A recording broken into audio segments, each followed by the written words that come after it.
नमस्कार दर्शक बंधु पाणीपाग अपडेट रे आपनको स्वागत। पूर्वानुमान अनुसार राज्यर केतक अंचल आरंभ है चलित वर्षर प्रथम झड़ वर्षा बा काल बैशाखी एवं भी ओडिशा उपर बादल रही। आगामी दिन में जिलार केतक अंचल वर्षा हेबो, केउ जिले वर्षा हेबो, केमिति हेबो पाणीपाग स्थिति आसंतु ओइंडी ओडिया चैनल माध्यम संपूर्ण किसी आलोचना करबा। चैनल नुआ थिले चैनल को एबे सब्सक्राइब करंतु और पाणीपाग समस्त तथ्य आगुआ पांतु ओइंडी ओडिया चैनल रे। बंगोपसागर लघुचाप, आरब सागर में कौन लघुचाप नहीं, तथापि दर्शक बंधु परिस्थिति बदल बेल लगी। वर्षा देखा मिला ओडिशार विभिन्न अंचल में। आप मोबाइल स्क्रीन देखु मयूरभंज जिलार जशीपुर में सर्वाधिक 40.4, सेपरी आर उदयगिरी बा गजपति 28.2, सेपरी पटांगी बा कोरापुट पटांगी 11.2, बरगढ़ में 5.6, सेपरी जो रोचे आप पद्मपुर रायगड़ार 3.3, सेपरी बलांगीर केतक अंचल में मात्र 2 मिलीमीटर वर्षा देखा मिली। आगामी 24 घंटा मध्य जगतसिंहपुर, केन्द्रापड़ा ता सहित भद्रक, बालेश्वर, मयूरभंज जिलार स्थान विशेष अति हल्का वर्षा सहित कुआपथर ता सहित आप जो रोचे 30 ରୁ 40 किलोमीटर बेगे हल्का वर्षा रही पारे, किंतु वर्षा स्थान विशेष हम। एवं देखा गत 24 घंटा मध्य केमिति रही देशर विभिन्न भाग में वज्रपात स्थिति।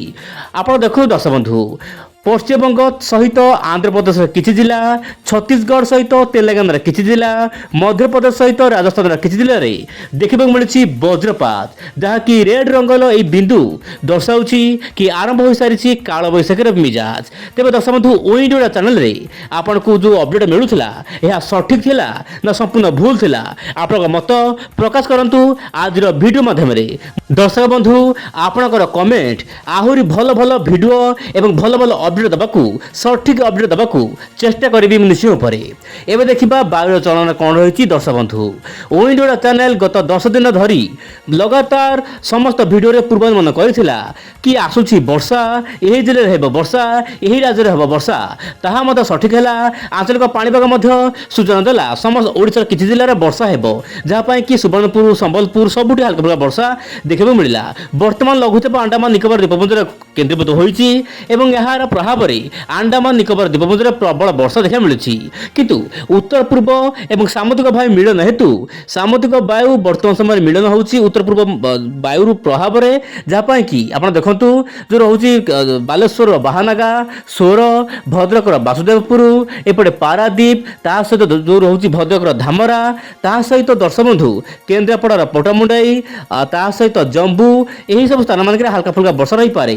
से जगतसिंहपुर कुजंग, त्रितोल, राहामा, एपटे आप कटक जो रोची नियाली ता सहित जगतसिंहपुर नाउगाँ, पुरी निमापड़ा, पिपिली सहीपटे दर्शक खोर्धार बोलगढ़ ता सहित खोर्धार भुवनेश्वर, कटक जिला केतक अंचल अति हल्का वर्षा देखा मिल पारे आगामी 24 घंटा मध्य। किंतु जहाँ जनापड़ी आगामी 24 घंटा पर अथवा 25 तारीख पर दर्शक बंधु धीरे धीरे वर्षार परिमाण कमिज राज्यर विभिन्न अंचल में तापमात्रा बढ़ो, किंतु जहाँ जनापड़ी रात्रि तापमात्रा सामान्य खसीपे 2 ରୁ 3 डिग्री, किंतु बहुत कम दिन पाई।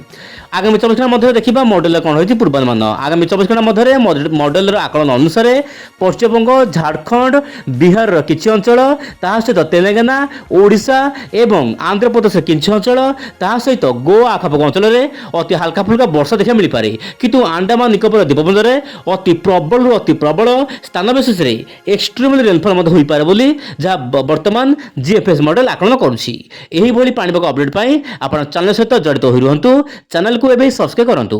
आज पाए एतिकी। नमस्कार, जय जगन्नाथ दर्शक बंधु।